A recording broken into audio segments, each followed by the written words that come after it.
नमस्कार दोस्तों, मैं बरजुमान मीणा आप सभी का स्वागत करता हूं आपके अपने इस YouTube channel Alia exam quiz में। तो आज अपन आरपीएससी सेकंड ग्रेड संस्कृत शिक्षा विभाग सोशल साइंस का पेपर सॉल्यूशन करने वाले हैं, जो कलाम एकेडमी के द्वारा ये फाइनल टेस्ट पेपर 3 आयोजित करवाया गया था। ठीक है, तो आप सभी को पता होगा जो आपका सामाजिक विज्ञान का जो पेपर है वो 28 दिसंबर को होने वाला है। तो उससे पहले ये जो कलाम एकेडमी का फाइनल टेस्ट पेपर है ये पूरे सिलेबस के आधार पर है। ठीक है, तो आप इसका रिवीजन एक बार जरूर कर लेना, क्योंकि बहुत ही महत्वपूर्ण प्रश्न यहाँ पर होते हैं। तो आइए एक एक प्रश्न को अपन देख लेते हैं। ठीक है, देखो पहला प्रश्न, निम्नलिखित में से कौन सा परियोजना विधि का एक चरण नहीं है? कौन सी विधि का पूछा है? परियोजना विधि का। तो देखो इसमें योजना बनाना होता है, परिस्थिति उत्पन्न करना होता है और रिकॉर्डिंग ये भी होता है। कौन सा नहीं होता है? परिकल्पना निर्माण, ये इसमें नहीं होता है। ठीक है, परियोजना विधि में कौन सा नहीं होता है? परिकल्पना निर्माण। तो इसमें राइट आंसर 4 नंबर। दूसरा क्वेश्चन है, सीवी गुड के अनुसार निम्न में से कौन सा पाठ्यक्रम का प्रकार नहीं है? किसका पाठ्यक्रम का प्रकार नहीं है? तो देखो दक्षता केंद्रित पाठ्यक्रम, तो यही नहीं है। ठीक है, 1 नंबर। बाकी विषय केंद्रित पाठ्यक्रम, अनुभव केंद्रित पाठ्यक्रम और सह संबंधित पाठ्यक्रम, ये पाठ्यक्रम का प्रकार है। कौन सा नहीं है? दक्षता केंद्रित पाठ्यक्रम। तीसरा प्रश्न है, संरचनात्मक मूल्यांकन कब किया जाता है? कौन सा? संरचनात्मक मूल्यांकन तो ये किया जाता है शिक्षण अधिगम प्रक्रिया के दौरान। ठीक है, शिक्षण अधिगम प्रक्रिया के दौरान किया जाता है कौन सा? संरचनात्मक मूल्यांकन। 4 नंबर प्रश्न है कि सामाजिक अध्ययन के शिक्षक को विषय के साथ साथ ज्ञान होना चाहिए। देखो विषय के साथ साथ में ज्ञान होना चाहिए, तो शिक्षण उद्देश्य का भी होना चाहिए, शिक्षण विधियों का भी होना चाहिए और शिक्षण तकनीक का भी होना चाहिए, यानी उपरोक्त सभी। प्रश्न नंबर 5 नंबर प्रश्न है कि पाठ्यचर्या में निम्न में से कौन से पद सम्मिलित है? किसमें? पाठ्यचर्या में। तो देखो विषय वस्तु होती है, नियोजित गतिविधियों का कार्यक्रम भी यहाँ पर किया जाता है और चाहे कि अधिगम प्राप्तियां भी यहाँ पर होती है, यानी 1, 2, 3 इसका राइट आंसर हो जाएगा। Option number 3। छठा प्रश्न है, निम्न में से कौन से निबंधात्मक प्रश्नों का अवगुण है? निबंधात्मक प्रश्नों का अवगुण है, तो यहाँ पर आ जाएगा इनमें स्कोरिंग में विषय निष्ठता पाई जाती है, 3 नंबर आ जाएगा इसमें। 7 नंबर क्वेश्चन है कि निम्न में से श्रव्य दृश्य सामग्री में सम्मिलित नहीं है। किसमें? श्रव्य दृश्य सामग्री में। देखो दूरदर्शन होता है ये श्रव्य दृश्य है, डॉक्यूमेंट्री जो फिल्म होती है ये भी श्रव्य दृश्य है, वीडियो टेप ये भी क्या है? श्रव्य दृश्य। टेप रिकॉर्डर ये नहीं है। ठीक है, कौन सा नहीं है? Tape recorder. आगे देखो 8 नंबर क्वेश्चन, राष्ट्रीय पाठ्यचर्या रूपरेखा 2005 के अध्यक्ष कौन थे? राष्ट्रीय पाठ्यचर्या रूपरेखा 2005 के अध्यक्ष, तो यह जाएगा प्रोफेसर यशपाल। प्रश्न नंबर 9, सामाजिक अध्ययन के किसी बड़े टॉपिक के सिंहावलोकन के हेतु निम्नलिखित में से कौन सी शिक्षण विधि सर्वाधिक उपयुक्त है? सर्वाधिक उपयुक्त है यहाँ पर व्याख्यान विधि। कौन सी है? व्याख्यान विधि। देखो ये प्रश्न जो है आप आराम से समझ लीजिएगा। देखिए कि निम्नलिखित में से कौन सा कथन शिक्षण सहायक सामग्री के संदर्भ में सही नहीं है? शिक्षण सहायक सामग्री के संदर्भ में देखो पोस्टर प्रक्षेप सामग्री, चलचित्र दृश्य सामग्री, यहाँ पर क्या है? प्राक एंड एवं चार्ट दृश्य सामग्री, प्रिंटेड मानचित्र अप्रक्षेपी सामग्री के उदाहरण। तो यहाँ पर इसमें आ जाएगा ऑप्शन नंबर पहला, ये नहीं है। ठीक है, पोस्टर प्रक्षेपी सामग्री। यहाँ पर दिखाई नहीं दे रहा है, फिर भी आपको कोशिश कर रहे हैं बताने की। 11 नंबर प्रश्न क्या है? प्रत्यायोजन में अधीनस्थों को निम्न में से कौन सा एक सौंपा जाता है? तो इसमें आ जाएगा प्राधिकार और कर्तव्य, 1 नंबर आ जाएगा इसमें। ठीक है,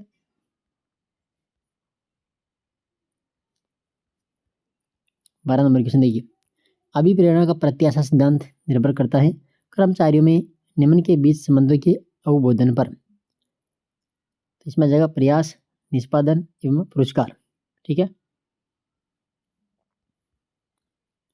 13 नंबर क्वेश्चन है कि शासन में निर्णय क्रिया बहुल क्रिया है। ठीक है, शासन में निर्णय क्रिया बहुल क्रिया है, यह उक्त कथन किसका है? तो यह है ग्रोवर का, ठीक है, ग्रोवर,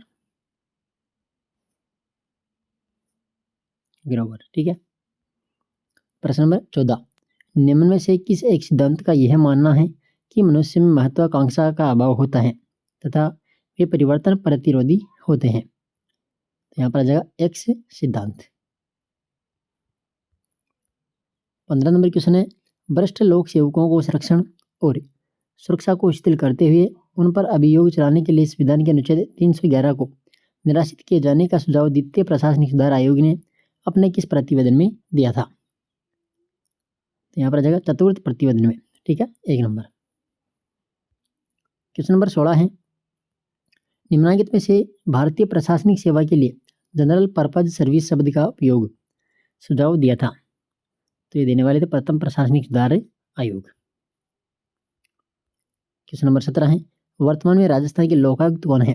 वर्तमान में राजस्थान के लोकायुक्त कौन है? तो यहाँ पर जाएगा प्रताप कृष्ण लोहरा, प्रताप कृष्ण लोहरा। 18 नंबर क्वेश्चन है, सूचना का अधिकार अधिनियम 2005 के तहत एक लोक सूचना प्राधिकार पर अधिकतम कितनी राशि आरोपित की जा सकती है? तो अधिकतम यहाँ पर आ जाएगा 25,000 रुपये, ठीक, कितनी? 25,000 रुपये। 19 नंबर क्वेश्चन है, भारत के पहले लोकपाल की नियुक्ति किस वर्ष की गई थी? भारत के पहले लोकपाल की नियुक्ति, तो इसमें आ जाएगा 2019 में, ठीक है, 4 नंबर। आगे देखिए 20 नंबर क्वेश्चन है, सामाजिक अध्ययन का नागरिक शास्त्र से सहसंबंध का उद्देश्य नहीं है। सहसंबंध का उद्देश्य नहीं है। देखो, सक्रिय नागरिकता का विकास। दूसरा, सामाजिक व राजनीतिक संस्थाओं का समुचित अवलोकन का विकास करना। तीसरा, व्यक्ति को समाज से अलग करना, तो ये नहीं है। कौन सा? व्यक्ति को समाज से अलग करना, ठीक है। चौथा, कि समाज व राज्य व्यवस्था का एक साथ अध्ययन करना, कौन सा नहीं है? 3 नंबर। 21 नंबर क्वेश्चन है, उद्देश्य कथन कब किया जाता है? कौन सा कथन? उद्देश्य कथन। तो प्रस्तावना प्रश्नों के बाद में उद्देश्य कथन किया जाता है, 3 नंबर। 22 नंबर क्वेश्चन है, एक शिक्षक अपनी पाठ्य योजना बनाते समय विद्यार्थी लोकतंत्र के अर्थ का वर्णन कर सकेंगे। अनुदेशनात्मक उद्देश्य लिखता या लिखती हैं, यह उद्देश्य किसके अंतर्गत आएगा? तो ये आ जाएगा अनुप्रयोग, 3 नंबर। क्वेश्चन नंबर 23 है कि निम्न में से कौन सी वस्तुनिष्ठ प्रकार के परीक्षण की विशेषता है? वस्तुनिष्ठ प्रकार के परीक्षण की विशेषता है, तो 23 में जाएगा उच्च स्तरीय विश्वसनीयता, ठीक है, 3 नंबर। 24 नंबर क्वेश्चन है, मस्तिष्क उद्वेलन। मस्तिष्क उद्वेलन विधि के जनक हैं, यहाँ पर आ जाएगा F Osborne, 1 number. Question number 25, अनुदेशात्मक उद्देश्यों के लेखन हेतु दिए गए विभिन्न उपागमों में से कौन सा उपागम ज्ञानात्मक एवं भावात्मक उद्देश्यों को समाहित करता है? तो यहाँ पर आ जाएगा मैगर उपागम, 2 नंबर। क्वेश्चन नंबर 26, सामाजिक अध्ययन मनुष्य का उसके सामाजिक एवं भौतिक वातावरण से संबंधित क्रियाओं का अध्ययन है, यह कथन किसका है? तो ये जो कथन है यह जाएगा माइकेलिस का, 1 नंबर। क्वेश्चन नंबर 27 है, एनसीएफ 2005 के अनुसार सामाजिक विज्ञान विषय के द्वारा विद्यार्थियों को ऐसा ज्ञान दिया जाना चाहिए जिससे समाज में शांति का आधार बने, ठीक है, 1 नंबर इसका करेक्ट आंसर हो जाएगा। आगे देखिए 28 नंबर क्वेश्चन है, the science of public administration 3 problems किसने लिखी थी? तो यह आ जाएगा रॉबर्ट डहल ने। क्वेश्चन नंबर 29 है, लोक प्रशासन में वे सभी गतिविधियां आती हैं जिनका प्रयोजन सार्वजनिक नीति को पूरा करना अथवा क्रियान्वित करना होता है, यह परिभाषा किसने दी है? तो यह जगह ड्वाइट वाल्डो ने, 2 number. Question number 30, Woodrow Wilson को लोक प्रशासन के जनक के रूप में जाना जाता है, क्योंकि उसने लोक प्रशासन के पृथक अध्ययन पर बल दिया था, इसमें जाएगा 3 नंबर। 31 नंबर क्वेश्चन है, लोक प्रशासन की प्रकृति के बारे में एल.डी. वाइट किस दृष्टिकोण के समर्थक हैं? यहाँ पर आ जाएगा एकीकृत। 32 नंबर क्वेश्चन है, लोक प्रशासन की प्रकृति के संदर्भ में निम्न में से कौन सा एक कथन सही है? लोक प्रशासन की प्रकृति के संदर्भ में, तो यहाँ पर आ जाएगा फिर लोक प्रशासन एक सामाजिक विज्ञान है। 4 नंबर। क्वेश्चन नंबर 33, शास्त्रीय सिद्धांत संगठन को मानता है। शास्त्रीय सिद्धांत संगठन को मानता है तो आ जाएगा एक बंद व्यवस्था। क्या मानता है? एक बंद व्यवस्था। अगला क्वेश्चन है 34 नंबर, गलत युग्म की पहचान कीजिए। देखो, वैज्ञानिक प्रबंध टेलर, नौकरशाही सिद्धांत max weber, the meningeal grade Simon. तो ये तीसरा गलत है। आवश्यकताओं का पद सोपन मेस्लो। ठीक है, तो 3 नंबर यहाँ पर गलत ऑप्शन हो जाएगा। क्वेश्चन नंबर 35 है कि निम्नलिखित में से कौन सी एक वैज्ञानिक प्रबंध सिद्धांत की मुख्य विशेषता नहीं है। देखो, वैज्ञानिक प्रबंध सिद्धांत की मुख्य विशेषता नहीं है। तो देखो, कार्य पद्धति का मानकीकरण, तो यह विशेषता है। ठीक है, मानव तत्व पर जोर, ये नहीं है। ठीक है, 2 नंबर ये नहीं है। 3 नंबर, कामगारों का वैज्ञानिक चयन एवं प्रशिक्षण। चौथा, प्रबंधकों एवं कामगारों में सहयोग। तो 35 में जाएगा 2 नंबर। ठीक है, क्वेश्चन नंबर 36 है, रित का सर्वप्रथम प्रयोग किस वेद में दिखाई देता है। रित का सर्वप्रथम प्रयोग, तो यहाँ पर आ जाएगा ऋग्वेद में। क्वेश्चन नंबर 37 है, उपनिषद मोक्ष प्राप्ति के 3 साधन स्वीकार करते हैं। निम्नलिखित में से कौन सा सम्मिलित नहीं है। तो यहाँ पर आ जाएगा योग। ठीक है, देखो, श्रवण, मनन और निधिध्यासन, कौन सा नहीं है? योग।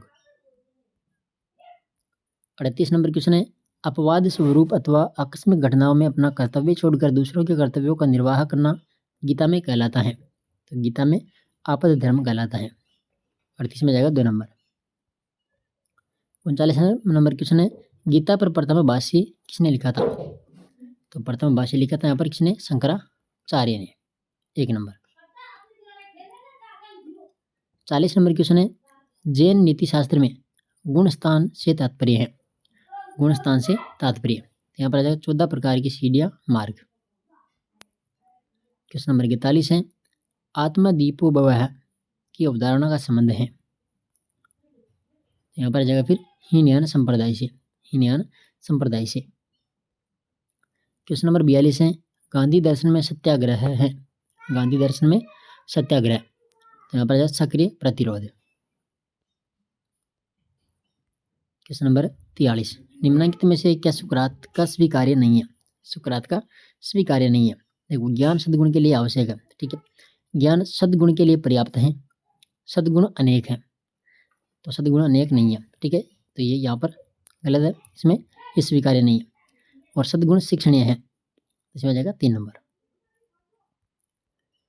44 नंबर क्वेश्चन है, देकार्त के दर्शन में जन्मजात प्रत्ययों का सही क्रम है। जन्मजात प्रत्ययों का सही क्रम कौन सा है। तो यहाँ पर आ जाएगा ईश्वर, आत्मा और जड़। ईश्वर, आत्मा, जड़। 45 नंबर क्वेश्चन है, देकार्त की दार्शनिक पद्धति का वर्णन मिलता है। तो किसमें मिलता है ये। तो यहाँ पर आ जाएगा 2 नंबर। ठीक है, डिस्कोर्सेज ऑन मेथड। आगे देखो, क्वेश्चन नंबर 46 है, सुखवाद है। तो सुखवादी क्या है। सुखवाद आ जाएगा सुख तथा आनंद ही स्वतः साध्य शुभ है, इसमें जाएगा 1 नंबर। 47 नंबर क्वेश्चन है, इनमें से कौन सा कथन उपयोगितावाद से संबंधित है। उपयोगितावाद से संबंधित है, तो यहाँ पर जाएगा अधिकतम व्यक्तियों का अधिकतम सुख। ठीक है, 1 नंबर। क्वेश्चन नंबर 48 है, कांट स्वीकार करता है। कांट स्वीकार करता है बोधि तथा परिणाम निरपेक्ष आदेश, इसमें जाएगा 1 नंबर। आगे देखो, क्वेश्चन नंबर 49, कांट के अनुसार अपने आप में स्वतः शुभ है। अपने आप में स्वतः शुभ है, तो यहाँ शुभ संकल्प। 50 नंबर क्वेश्चन है, संकल्प की स्वतंत्रता के साथ निम्नलिखित में से कौन सा कथन सामंजस्यपूर्ण है। कौन सा कथन सामंजस्यपूर्ण है। तो इसमें जाएगा 1 नंबर कि किसी भी कर्म को करने या न करने का चुनाव में कम कर सकता हूँ, इसमें जाएगा 1 नंबर। 51 नंबर क्वेश्चन है कि जितने अनुपात में अपराधी ने अपराध किया है उतने ही अनुपात में उसे दंड की प्राप्ति होनी चाहिए। यह कथन दंड के किस सिद्धांत का समर्थन करता है। तो यह जाएगा प्रतिशोधात्मक सिद्धांत। ठीक है, 1 नंबर। क्वेश्चन नंबर 52 है, सत्य ही ईश्वर है कथन के समर्थक है। सत्य ही ईश्वर है, तो यहाँ पर आ जाएगा महात्मा गांधी। क्वेश्चन नंबर 53 है, मील के द्वारा कौन से दबाव अंकुश स्वीकार किए गए हैं। किसके द्वारा। मील के द्वारा, तो बाह्य और आंतरिक। 1 नंबर इसका राइट आंसर है। क्वेश्चन नंबर 54 है, समाज शास्त्र अध्ययन करता है। समाज शास्त्र अध्ययन करता है तो सामाजिक संबंधों का, सामाजिक संस्थाओं का, सामाजिक प्रक्रियाओं का, यानी उपरोक्त सभी। 55 नंबर क्वेश्चन है, इंडियन सोशियोलॉजिकल सोसाइटी की स्थापना की गई थी। तो यहाँ पर आ जाएगा सन 1952 में। 56 नंबर क्वेश्चन है, समाज शास्त्र वर्तमान का इतिहास है, वह इतिहास भूतकाल का समाज शास्त्र है, कथन किसका है? तो ये जो कथन है ये आ जाएगा हावर्ड का। ये 3 नंबर आ जाएगा इसमें। यहाँ क्वेश्चन नंबर 57, देखो, निम्न में से असम्मिलित युग्म का चयन कीजिए। पहला सतीश देशपांडे, लेखक, इसकी पुस्तक है कंटेम्पररी इंडिया ए सोशियोलॉजी हुयो, ठीक है, तो ये सही है। दूसरा है लुंडबर्ग, तो सोशल रिसर्च, ये पुस्तक इसकी है। तीसरा गिलिन एम गिलिन, तो कल्चरल सोशियोलॉजी, ये भी सही है। चौथा है M.N. श्रीनिवास, तो social stratification and change in India, तो ये गलत है, ठीक है, 4 नंबर इसमें गलत है। तो ये जो पुस्तक है social stratification and change in India, तो इसके जो लेखक हैं वे हैं योगेंद्र सिंह, ठीक है। आगे देखो अगला क्वेश्चन 58 नंबर, कि किसके अनुसार समाज शास्त्र विज्ञानों की रानी है? किसके अनुसार समाज शास्त्र विज्ञानों की रानी है? यहाँ पर आ जाएगा कॉमट, ठीक है, 1 नंबर। क्वेश्चन नंबर 59 है कि निम्नलिखित में से क्या अर्जित परिस्थिति की विशेषता है? इसमें जाएगा वर्ग आधारित अवधारणा। क्वेश्चन नंबर 60 है, सावयवी समाज व यांत्रिक समाज का वर्णन किसने किया था? तो यह जाएगा दुर्खिम ने। 61 नंबर क्वेश्चन है, हम की भावना के आधार पर समूहों का वर्गीकरण किसने किया? हम की भावना के आधार पर, तो इसमें जाएगा समनार, 3 नंबर। 62 नंबर क्वेश्चन है, वह परिवर्तन जो किसी वस्तु को या परिस्थिति की मूल आधार संरचना में एक समयावधि में बदल दे कहलाता है। तो इसमें जाएगा सामाजिक परिवर्तन। 63 नंबर क्वेश्चन, सांस्कृतिक विलंबना अवधारणा के प्रतिपादक कौन है?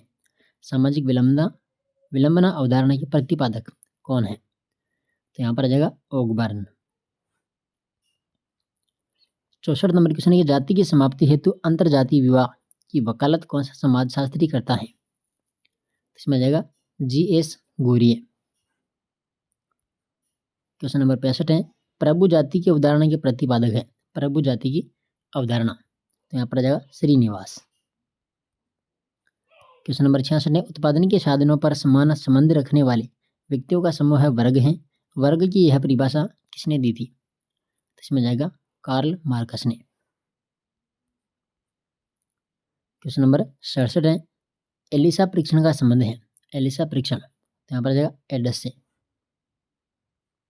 68 नंबर क्वेश्चन है, गरीबी है, तो गरीबी क्या है? यहाँ पर आ जाएगा, देखो, आर्थिक वंचना, सामाजिक वंचना और राजनीतिक वंचना, यानी उपरोक्त सभी। क्वेश्चन नंबर 69 है, हिंदू विवाह वैधता अधिनियम कब पारित हुआ था? हिंदू विवाह वैधता अधिनियम, तो कब पारित हुआ था? ये जो हुआ था 1949 में। 70 नंबर क्वेश्चन है कि निम्न में से सबसे विभेदीकृत समूह था। सबसे विभेदीकृत समूह, तो यहाँ पर आ जाएगा वेश्य, ठीक है। 71 नंबर क्वेश्चन है, जीवित सत्तावाद के प्रतिपादक हैं। जीवित सत्तावाद के प्रतिपादक, तो मैक्स मुलर व प्रियूस। 72 नंबर क्वेश्चन है, निष्पत्ति परीक्षण कराने के लिए सबसे पहले क्या बनाना पड़ता है? तो सबसे पहले क्या बनाना पड़ता है? उद्देश्य भार। क्वेश्चन नंबर 73 है, सतत एवं व्यापक मूल्यांकन में सतत से तात्पर्य है। तो सतत से क्या तात्पर्य? यहाँ पर देखो, निरंतर व आवधिक, ठीक है, 3 नंबर। 74 नंबर क्वेश्चन है, निम्नलिखित में से कौन सा वाद सर्वोच्च न्यायालय के राज्यपाल के द्वारा सरकार की बहुमत पर निर्णय करने की शक्तियों से संबंधित है? इसमें जाएगा रामेश्वर प्रसाद बनाम भारत संघ 2006। क्वेश्चन नंबर 75, निम्न में से कौन सा युग्म सही सम्मिलित नहीं है? यानी सही सम्मिलित नहीं है। पहला है अनुच्छेद 227, सभी न्यायालयों के अधीक्षण की उच्च न्यायालय की शक्ति, सही है। दूसरा है अनुच्छेद 228, 2 या 2 से अधिक राज्यों के लिए एक ही उच्च न्यायालय की स्थापना करना, ये गलत है। ठीक है। अनुच्छेद 229 उच्च न्यायालय के अधिकारी और सेवकता वे, ये भी सही है। और चौथा अनुच्छेद 230 उच्च न्यायालय की अधिकारिता का संघ राज्य क्षेत्रों पर विस्तार, ये भी सही है। कौन सा गलत है? 2 नंबर। देखिए जो अनुच्छेद 228 है, ये उच्च न्यायालय को कुछ मामलों को निचली अदालत से अपने पास स्थानांतरित करने का अधिकार देता है। तो ये 2 नंबर यहाँ पर क्या है? गलत हो जाएगा। ठीक है। इसके बाद देखिए अगला क्वेश्चन नंबर 73। देखिए क्वेश्चन नंबर 73, निम्नलिखित कथनों पर विचार कीजिए। पहला है कि 74वां संविधान संशोधन अधिनियम 25 अप्रैल 1993 से लागू हुआ था। तो ये गलत है। ठीक है। इसकी डेट आ जाएगी 1 जून 1993 को लागू हुआ था। कौन सा? 74वां संविधान संशोधन।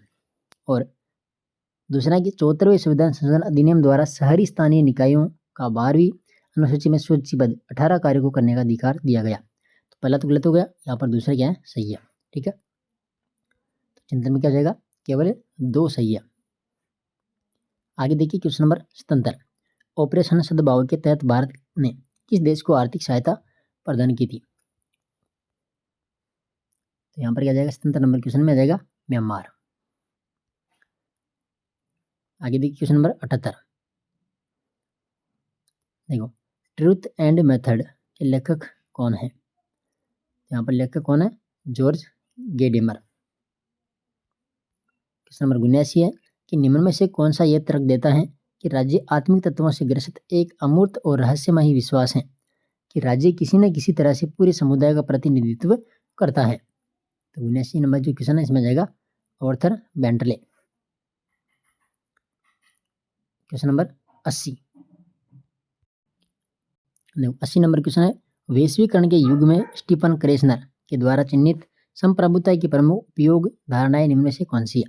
देखो पहला अन्योन्याश्रित संप्रभुता। ठीक है, ये तो है। घरेलू संप्रभुता भी आ जाएगा इसमें। और तीसरा है वेस्टफेलियन संप्रभुता, ये भी आ जाएगा। और चौथा है अंतर्राष्ट्रीय कानूनी संप्रभुता। तो इसमें जाएगा 1 2 3 4। ठीक है। तो आज की क्लास में अपन 80 क्वेश्चन ही देखने वाले हैं। बाकी जो बचे हुए क्वेश्चन है वो आपको कल वाली क्लास में मैं दे दूंगा। ठीक है। तो ज़्यादा जाती है आप इनका रिविजन जरूर कीजिएगा। और जीके के मैंने सभी पेपर करवा दिए हैं। बाकी आपको ध्यान रखना है, आपका जो 28 तारीख को एग्ज़ाम है तो आपको अच्छे से देकर आना है। ठीक है। धन्यवाद। PDF आपको मैं अभी टेलीग्राम पर डाल दूंगा थोड़ी ही देर में, तो आप देख लीजिएगा।